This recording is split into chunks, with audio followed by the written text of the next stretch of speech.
Halo semuanya, balik ke konten Prayoga Salim yang cukup membosankan ya. Iya, karena gue banyak ya bahas politik dan suka ketawa-tawa sendiri, tapi nggak apa-apa. Em, menurut gue ini adalah bentuk gue ngekspresiin diri gue, dan sebagai orang mahasiswa tingkat akhir ya, gue ngerasa ruang gue untuk berbicara itu kecil gitu. Ya nggak apa-apa lah. Mikir-mikir kalau misalnya ini bisa jadi duit kan, ya kalau enggak juga ya nggak apa-apa. Oke, hari ini gue mau baca berita. Baca berita ini gue buat karena beberapa berita ini ngebuat gue pengen komentar, tapi gue nggak tahu komentar di mana. Jadi gue bikin video ini aja tentang beberapa berita yang cukup mengejutkan. Pertama ada berita dari Tribun Kaltim. Oke, di berita ini ungkap ada deklarasi mengejutkan untuk Prabowo. Muzani dulu memusuhi, kini berbondong-bondong dukung. Menurut gue ini nggak mengejutkan ya. Muzani ini kan sekjen, kalau nggak salah sekjen Gerindra. Dia mengungkapkan kalau dulu memusuhi, kini berbondong-bondong mendukung. Menurut gue cukup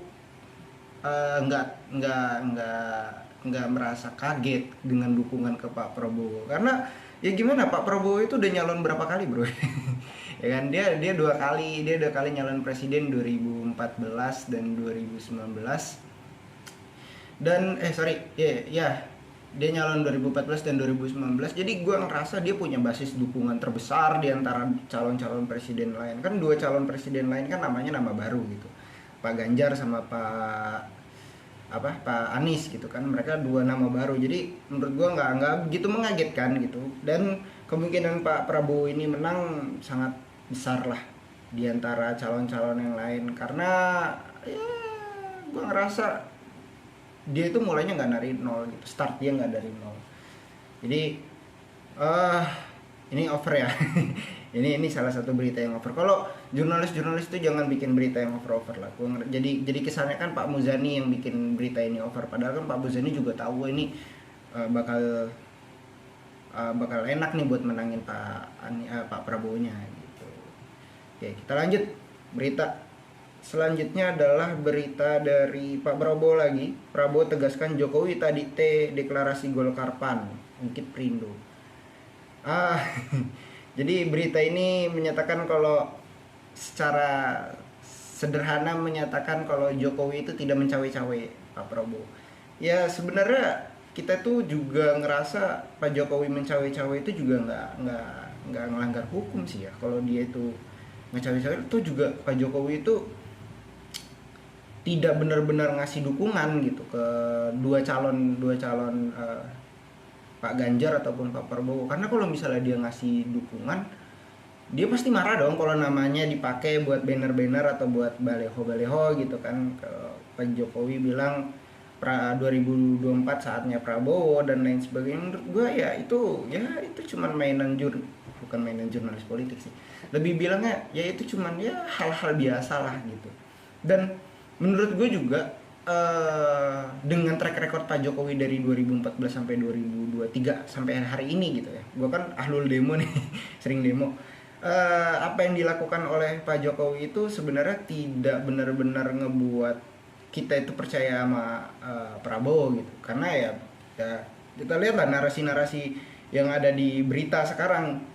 Gimana kalau misalnya Pak Jokowi itu dibilang diktator dan lain sebagainya. Sebenarnya kalau gua ngerasa sih adanya Jokowi di belakang salah satu capres itu kan menunjukkan capres itu tidak kredibel jadinya.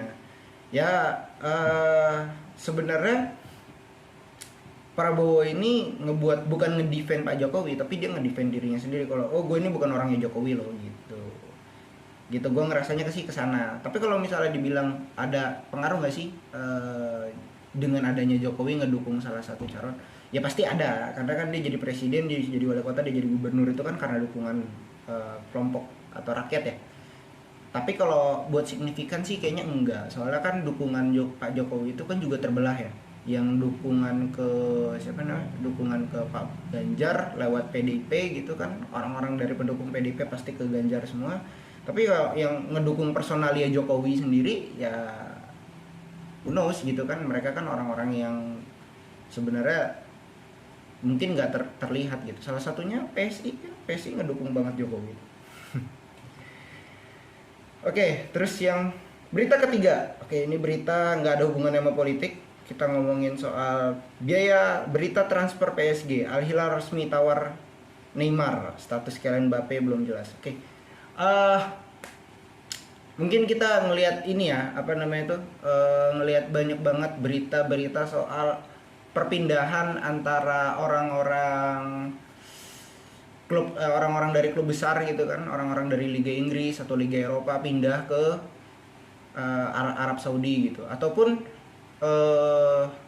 Arab Saudi itu pernah ngejanjiin ini apa namanya itu, tunjangan besar ke karyawan-karyawan Wall Street yang mau pindah.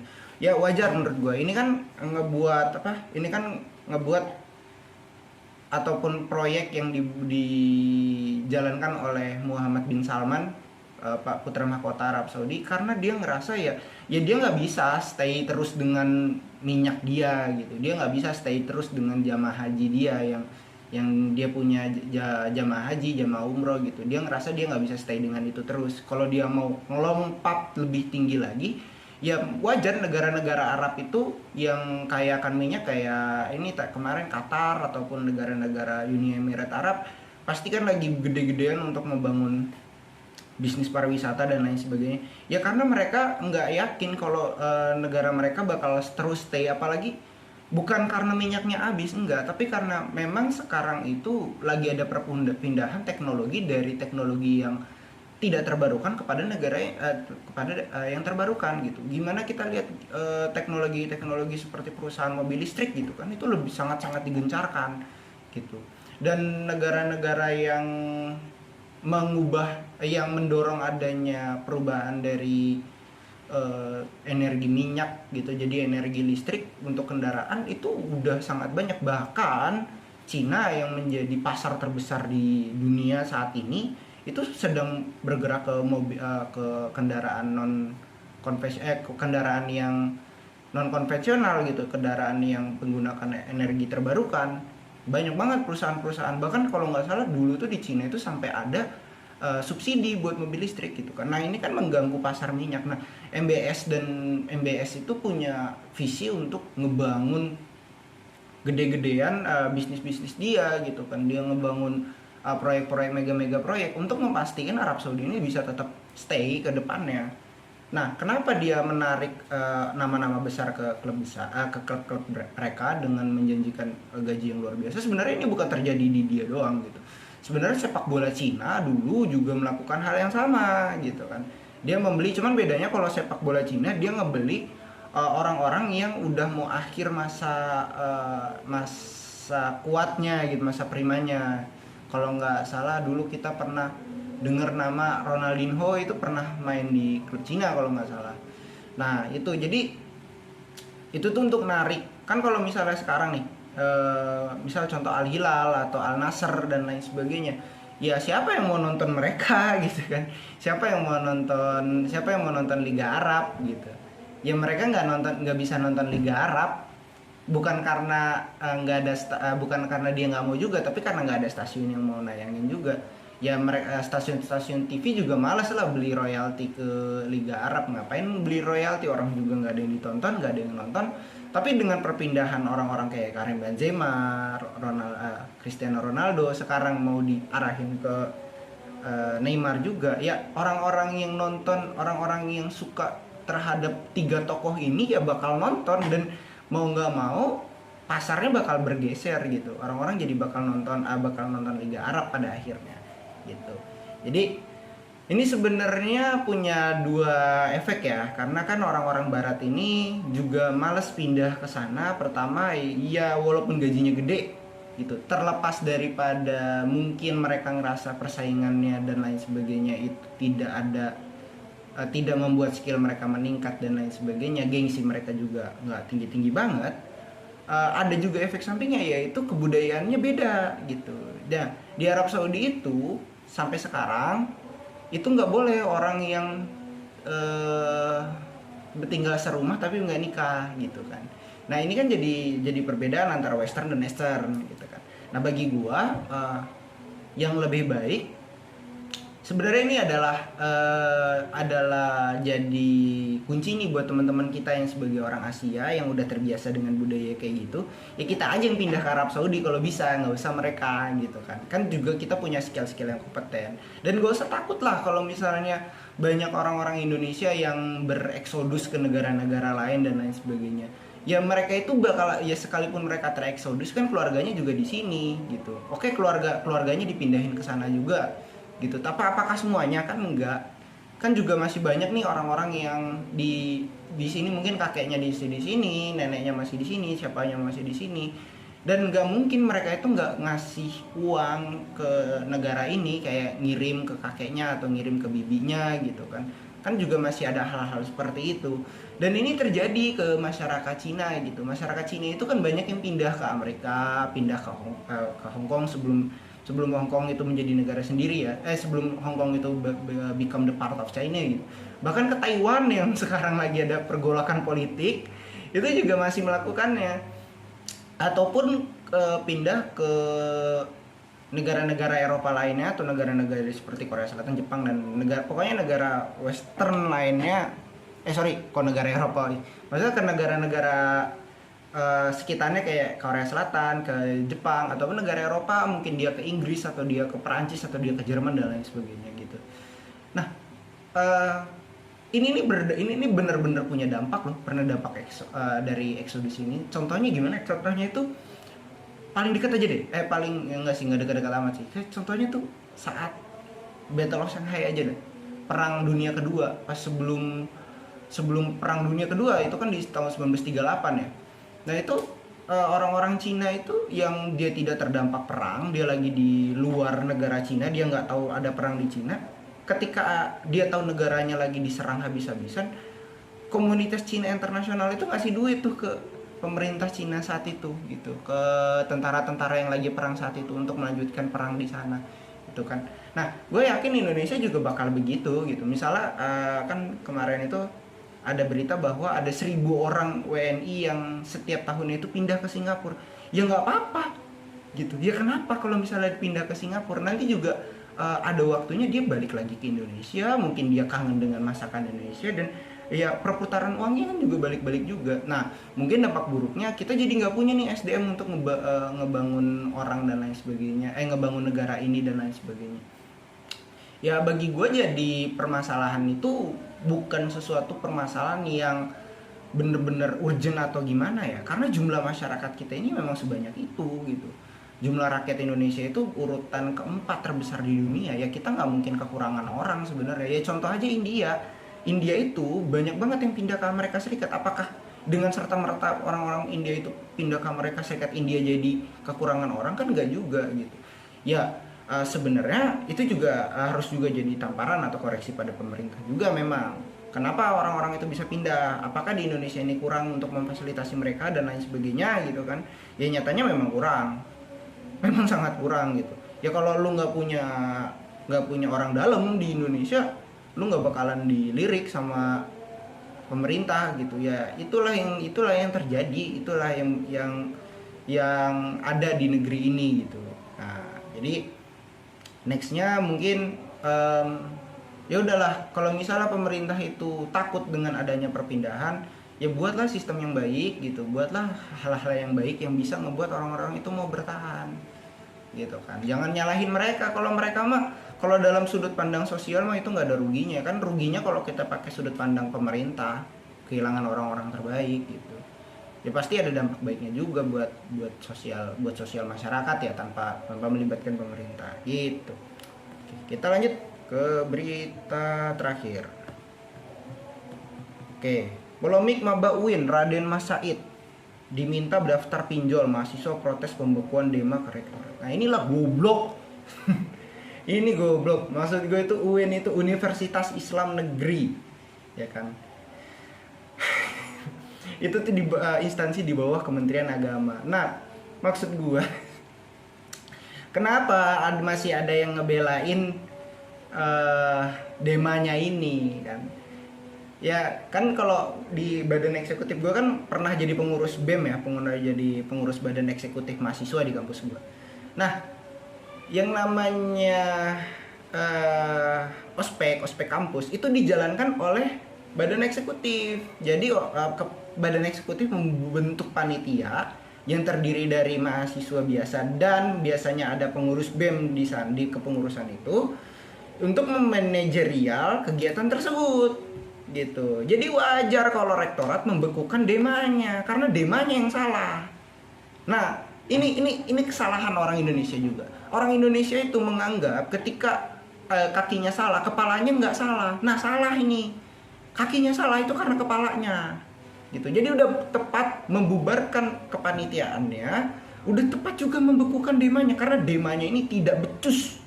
Sangat-sangat tidak becus dalam menjalankan ospek kampusnya. Dan saya siap berdebat. Oke, misalnya ada omongan, oh ini Dema sudah melakukan yang terbaik. Oh, kalau misalnya yang terbaik menurut kalian adalah seperti itu, maka kalian tidak layak. Karena yang bisa kalian lakukan cuma sepanjang itu. Nah, ini adalah kebudayaan di Indonesia. Ketika dia menganggap dia sudah melakukan yang terbaik, maka kita bebas gitu untuk tidak tidak memprotesnya. Oh, enggak gitu. Menjadi badan eksekutif itu harus dibiasakan bertanggung jawab penuh.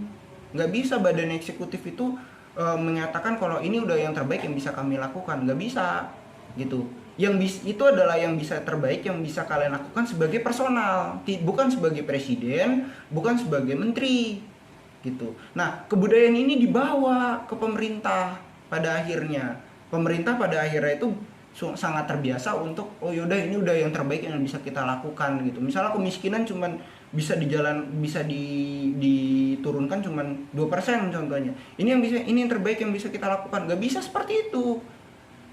Gak bisa. Kita itu harus berpandangan idealis dalam menjalankan negara gitu. Walaupun teknisnya ya pragmatis itu dalam bentuk ya kalau memang ini udah maksimalnya segini, ya kita buat laporan kalau ini tidak bisa dijalankan sepenuhnya, tapi tidak boleh ada pemakluman gitu. Jadi pragmatis itu cukup di teknis aja, tapi ketika udah buat laporan dan lain sebagainya, ya nyatakan kalau ini tidak ideal supaya penerusnya tidak ada pemakluman.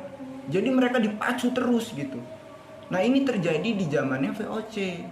VOC itu zamannya Herman William Dendels itu menjadi gubernur Belanda untuk Indonesia, untuk Nusantara saat itu. Ketika dia tahu teman-temannya gagal mempertahankan kapal-kapal dagang Belanda di Maluku dari serbuan kapal-kapal Inggris, ya dia tahu itu sudah yang terbaik yang dilakukan oleh sahabatnya, tapi dia tetap membunuhnya dengan mengatakan kalau ini sudah kelalaian.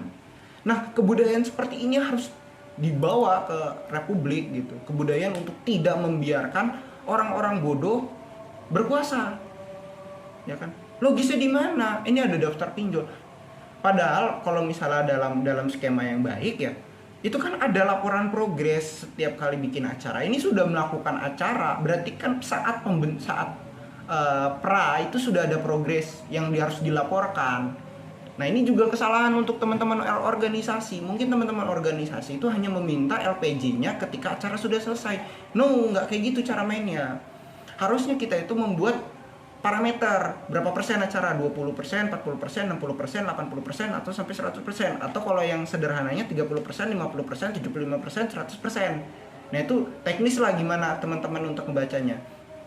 Nah, nanti ketika 30%, oke, apa itu 30%? Membuat skema, mekanisme dan membentuk dan mengorganisir kepanitiaannya. Itu 30% tuh. Itu 30%. Nah, itu harus dilaporkan ke kementerian terkait, misal Kementerian PSDM gitu kan. Nah, Kementerian PSDM ini harus Kementerian PSDM ini harus mengaudit terus gitu kan. Oh, ini sudah 30%. Apa kendalanya? Apa kelebihannya? Apa kekurangannya dan lain sebagainya gitu. Jadi ketika sudah nanti LPJ di akhir, LPJ itu bukan dibacakan oleh kepanitiaan saja kepada kementerian, tapi dibacakan kepada badan legislatif. Nah, inilah pentingnya badan-badan legislatif di kampus. Supaya oh ini kurangnya di sini, ini kurangnya di sini gitu. Nah, demokrasinya berjalan di situ. Nah itu kan tidak akan terjadi kalau kepala mahasiswa Indonesia ini dipenuhi dengan kediktatoran, cuman nyari duit, cuman pengen korupsi uang kuliah, cuman pengen korupsi uang acara di kampus. Itu nggak akan bisa terjadi kalau itu. Nah ketakutan seperti ini, ketakutan organisasi kampus, oh yaudah kita nanti ngebentuk badan legislatif, tapi orang-orangnya orang-orang kita juga ya, sama aja gitu. Kenapa kita nggak dibiarkan untuk fight dengan dinamika gitu? Kenapa kita itu takutan dengan dinamika yang ada di organisasi? Nanti hasilnya itu bakal jadi kayak di pemerintahan sekarang. Eksekutifnya dari satu partai, legislatifnya dari satu partai. Akhirnya apa? Ya legislatif dan eksekutifnya kong kali kong. Itu nggak dapat hasilnya gitu. Nah kalau misalnya ini pesan buat para pejabat ya. Kalau mau ngebenerin adab, benerin dulu di kampus. Benerinnya itu di organisasi kemahasiswaannya gitu, bukan di kurikulumnya doang. Kalau misalnya kalian bisa membenarkan organisasi kampus yang melenceng-lenceng seperti ini, maka kalian bisa memperbaiki etika bangsa. Karena etika bangsa itu tidak diatur di RPJMNN, itu nggak diatur di rancangan pembangunan, nggak diatur di kurikulum. Etika itu cuma bisa diatur di keorganisasian. Karena di organisasi itu mereka bukan cuma diajarkan, mereka dibina, mereka dibimbing. Kalau misalnya yang ngebimbingnya itu iblis, ya mereka jadi iblis gitu. Oke, gitu aja buat video hari ini. Udah lama gue bikin video nggak sambil track ya, tapi nggak apa-apa lah. Sekali-kali lah gue mengungkapkan apa yang ingin gue ungkapkan. Buat kawan-kawan semuanya, terima kasih yang udah nonton sampai akhir. Jangan lupa di like, subscribe, karena gue butuh duit. Oke, itu aja.